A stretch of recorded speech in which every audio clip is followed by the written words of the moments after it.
Quand Allah subhanahu wa ta'ala nous dit sur le prophète, il dit j'ai été envoyé pour parachever, ça c'est ce que dit le prophète, et Allah subhanahu wa ta'ala il lui dit وَمَا أَرْسَلْنَاكَ إِلَّا رَحْمَةً لِلْعَالَمِينَ.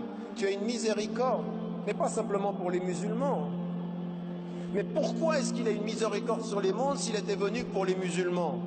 C'est parce que s'il est venu pour les musulmans, c'est que les musulmans doivent être une miséricorde qui le suit pour les mondes. C'est logique ça, non? Je peux vous poser une question entre nous, une question que je pose un à un.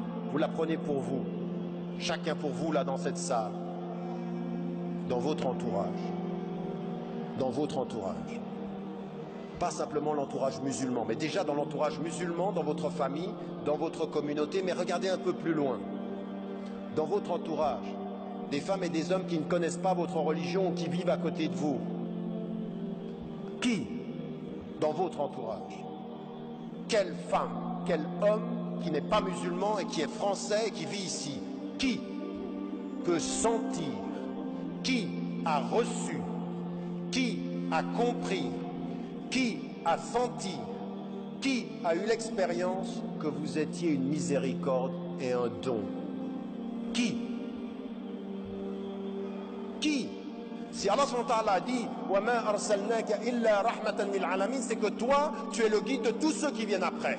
لَقَدْ كَانَ لَكُمْ فِي رَسُولِ اللَّهِ أُسْوَةٌ حَسَنَةٌ. Il est le meilleur exemple. Donc nous, on est destiné à répandre sa miséricorde. N'est-ce pas? On suit, on répand sa miséricorde. On répand sa compassion. On répand son pardon.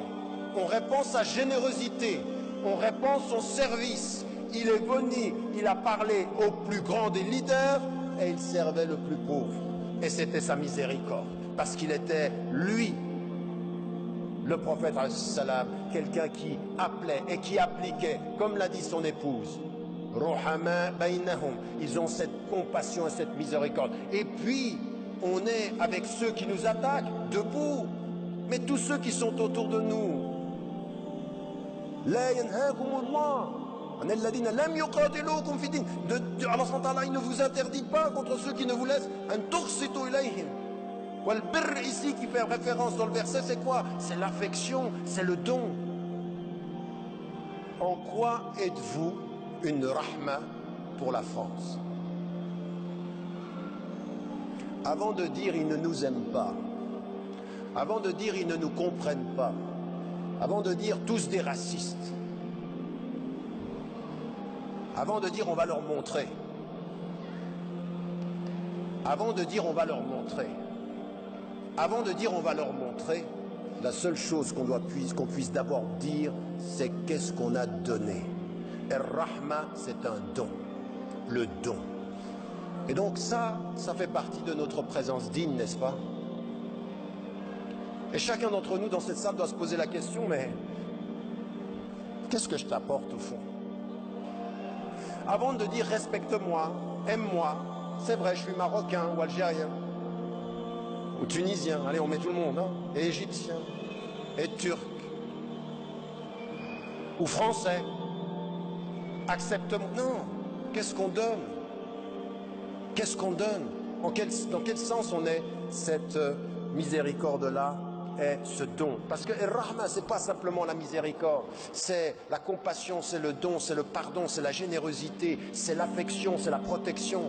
Vous savez, dans le Rahma, il y a man satara mu'minan, c'est-à-dire celui qui cache comme ça les défauts. Et parfois, on a des gens qui sont des personnes qui ne sont pas musulmanes, elles agissent d'une certaine façon, mais elles seront édifiées si vous les protégez contre leurs propres fautes. Je respecte qui tu es, j'aime pas ce que tu fais, mais je protège qui tu es par rapport à ce que tu fais.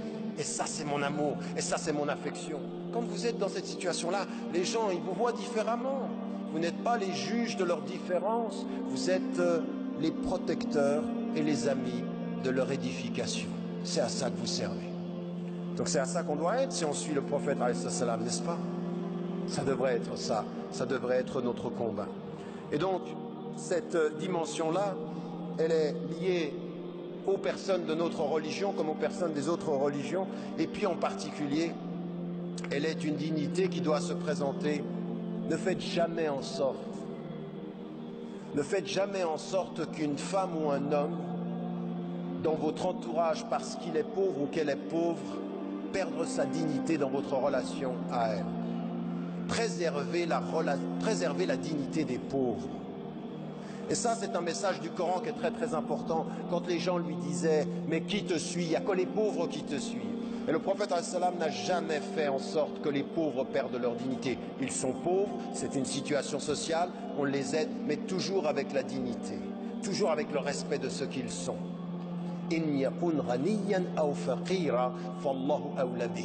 La justice s'applique aux deux, qu'ils soient riches ou pauvres. Ça veut dire que le pauvre, il a une dignité qui va jusqu'à lui reconnaître le fait d'être juste avec, comme on est avec le riche.